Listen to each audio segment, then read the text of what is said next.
am very proud to be a Kentuckian, and more specifically a Bowling Green Kentuckian. BGKY is home to many and welcomes all. My love for Kentucky led me to dig deeper into its history and give you guys a glance on what it's like to be a local.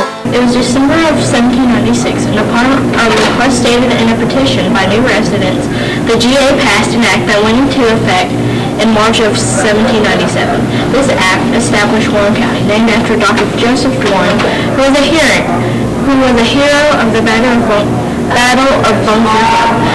At the first county commissioners meeting in early 1798, the pioneers decided that the new town would be known by the name of Bowling Green. This name was after the Bowling Green Square in New York City, where patriots had pulled down a statue of King George III and used the lead to make bullets during the American Revolution. But BGKY is not just known for its history, it's also known for the stars who lived there. 10 years ago, last year, marked the anniversary of Murfest. Murfest was started and founded by Yancey Murphy. So I sat down with Yancey to learn more about its history and why it's the festival to go to every year. Murfest started off as just kind of a gathering of friends. You know, musicians always have to play for somebody. So, you know, we wanted to have a get-together where we don't really care who comes, and whoever wants to come comes, and it's a bunch of good people, and it's worked out great that way. And you know, there's a lot of work that goes into it, and that everybody just knows to pitch in and help, and it kind of builds a community, a friendship, you know, among people that really don't know each other, and there's people that come from all walks of life that come to Murfest. You know, there's a lot of people, like I said, you'll see doctors here, you'll see some homeless people here, you'll see every race, color, creed, and income level, and all that kind of goes out the window.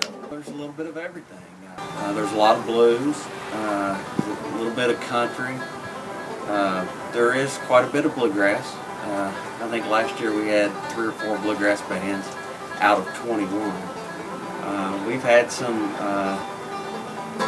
you know, I don't know about hardcore rock, but we've had full drum kits and electric guitars, and we've had some rock and roll, and just a little bit of everything, blues, but we try to concentrate on acoustic music mainly.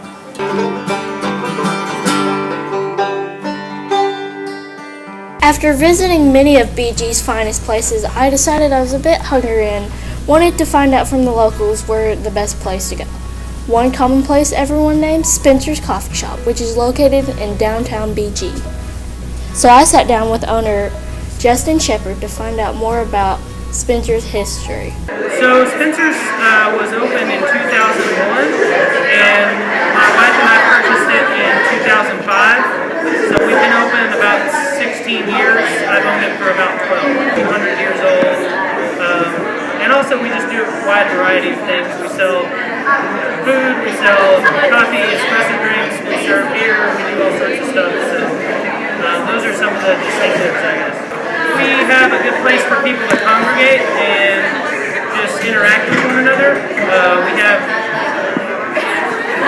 a pretty diverse clientele from high schoolers, college students, all the way up to professionals, and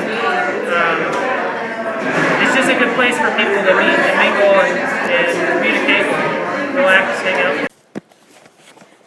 There are many ways one can get around and be transported these days, whether it's by boat, plane, motor vehicle, or in many other ways. But one of the most commonly used ways is by a car. One of the most popular cars ever made is the United States Corvette. Bowling Green is known for being the host of Bowling Green is known for hosting the Corvette Museum and being the only place in the world where the Corvette is made. I took a trip to the Corvette Museum and sat down with the human resource I sat down with Christy Thomas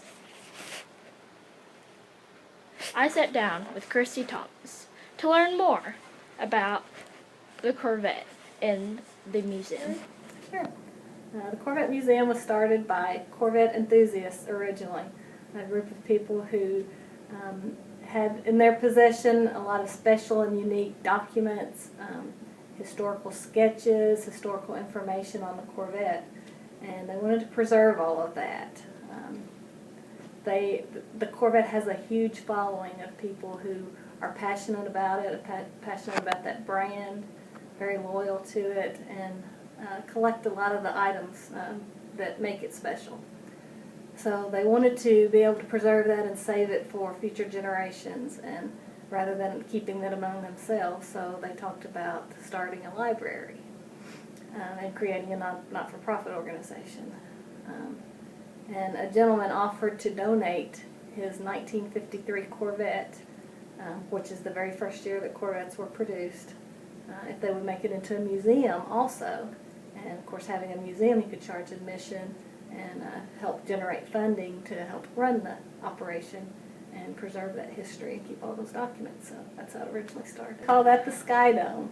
And there have been a lot of rumors and just people guessing as to what its special meaning is. An architect firm out of Michigan that designed the original building, and that was one of the features they designed into it, was to have something to catch the eyes of people as they drove down the interstate and, you know, at least look and see, oh, Corvette Museum, oh, I'd like to stop there. Actually, the group who put the organization together originally and incorporated it, they were searching for what city to locate in. Bowling Green was one consideration because the Corvette assembly plant was here.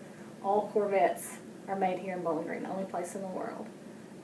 St. Louis was another option they looked at because Corvettes used to be previously made in St. Louis, Missouri in 1981 and prior. And also Orlando was a location they looked at just because it's a tourist place, you know, a lot of traffic down there. But Bowling Green put together a really good package to incent them to locate it here with the land here on the interstate, which gives us good visibility and, you know, catches people driving by, and right across the street from the only Corvette assembly plant in the world. I guess that there's so many different people coming here. On any given day, there are people who stop here from all over the country and even a lot of other countries. Every year we will have people from all 50 states and several different countries. That a lot of people locally don't realize that it is a destination. It's not local people stopping here or just Kentucky or Tennessee people at the Corvette Museum. So although it could have been a terrible, tragic thing, it's turned out to be good for the museum. Thankfully nobody was here when it happened, when the collapse happened. It was before we opened really early in the morning. Unfortunately, the building was damaged, as well as 8 Corvettes that fell down into it. It was 60 feet deep, and it was actually a collapse into an existing cave that we did not know was there. So there's still a cave underneath that area of the museum. They filled in the sinkhole. It's completely reinforced with steel beams and stone and everything that makes it safe, but the caves are still there.